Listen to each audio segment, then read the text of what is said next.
What's up guys, it's Light Spiral here, and today I'm going to be bringing you a video of what I believe to be the top 5 best buffs from the recent patch. So this would be patch 3.5.4. At number 5 we have Garo, the fire ninja. The first skill got buffed, so it does damage according to his speed, which is relevant because you'll want to build him fast, especially with the buff to his passive. Also, it's relevant because of his leader skill, giving him 30% attack. But then the thing that really buffed him a lot was his passive, or the thing that it used to do was every time he was going to receive a fatal blow, he would have a 50% chance to ignore the attack. But so that means half the time his passive didn't do anything, and half the time it saved him.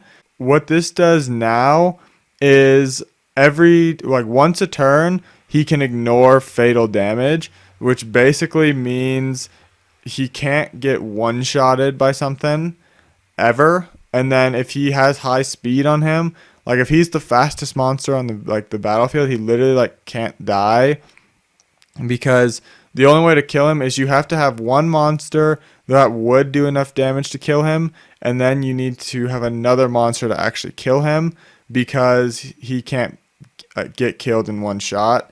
I don't know if I'm explaining this good, but basically this passive just makes it so he can't be one-shotted anymore, which is pretty good actually.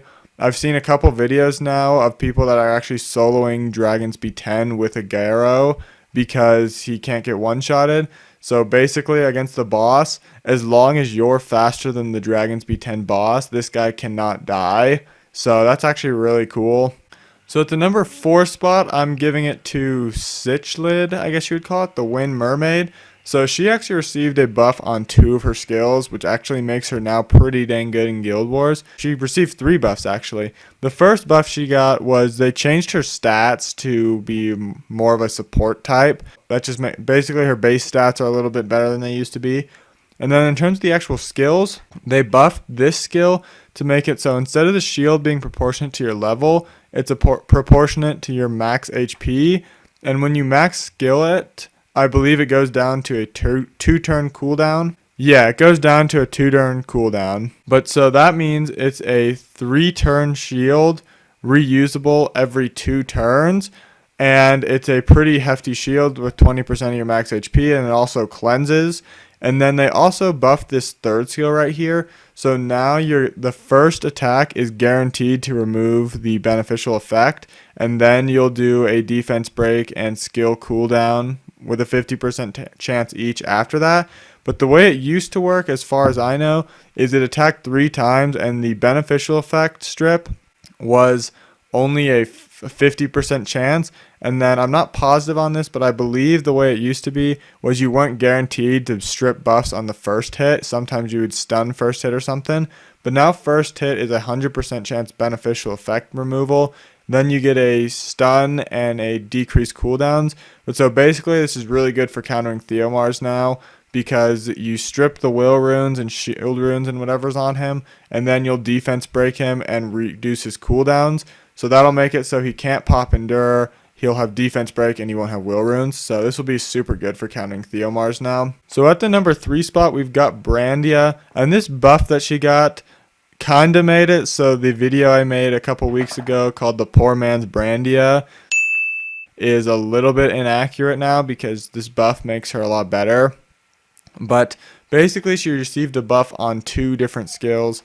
She received it on her second skill, and this buff on her second skill was really, really nice actually. She used to harmlessly attack the enemies and give them attack break, and then she'd give your team a shield. But now she actually does damage to the enemies and does an attack power decrease as well as a glancing hit. So this skill got buffed really nicely, because before it didn't even do damage, and now it does damage and debuffs. And then the third skill got a slight tweak to it, but it's a really nice tweak. This third skill makes it so now if you attack an enemy that is immune to sleep, you get 50% more damage. But the main places you're going to use her anyways is raids, which are immune to sleep, which means you'll get 50% more damage. So she's going to be extremely nice in raids now with the defense break, attack break, speed debuff, and the 50% extra damage. For all the Brandiya users out there, I would say this buff was definitely a good one. This makes her much less of a storage guardian now. At the number 2 spot, I've got Rika. Rika got buffed on 2 skills. The second skill got buffed, so now it also does a speed debuff instead of just a stun. So that's really nice to get a speed debuff and stun. It's kind of, they synergize well. And then the third skill, now instead of attacking and each attack has a 40% chance to speed debuff and continuous damage, each attack has a 100% chance. This makes the skill really a lot better because, I mean, going from 40% to 100% activation rate is going to change a lot. And now she's really going to be landing a ton of dots on top of all the damage she's doing. So I'd say this is a pretty dang good buff for Rika. At the number 1 spot, we've got Charlotte, who got the same buff to the second skill as Rika, where you can now decrease speed.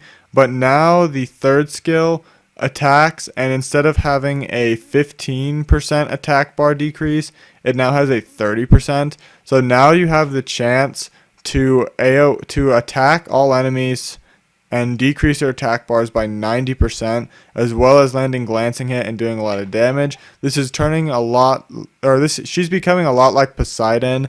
She's got AoE attack bar reset, or 90% reset, AoE glancing hit, AoE speed debuff, and stun, as well as really good damage. So Charlotte is going to be a pretty good monster now. All 5 of these monsters that I mentioned in this video, I think are all going to be really good now. And these buffs are going to help them a lot. So I think that's kind of what I've got to say about these buffs and these monsters that got buffed. If you guys want me to, I can make a top 5 nerfs from this balancing patch. You can, just tell me if you want that to happen. I feel like there's an obvious first, second, and third place, but there's also some other monsters that did get nerfed that could be mentioned. But so make sure to tell me if you want that. But that's really all you have for today, though, guys. If you have any questions, comments, or concerns, be sure to tell me in the comments section. Also, if there's any other videos you want to see, you can leave that in the comments as well. But that's really all I have for today, though, guys.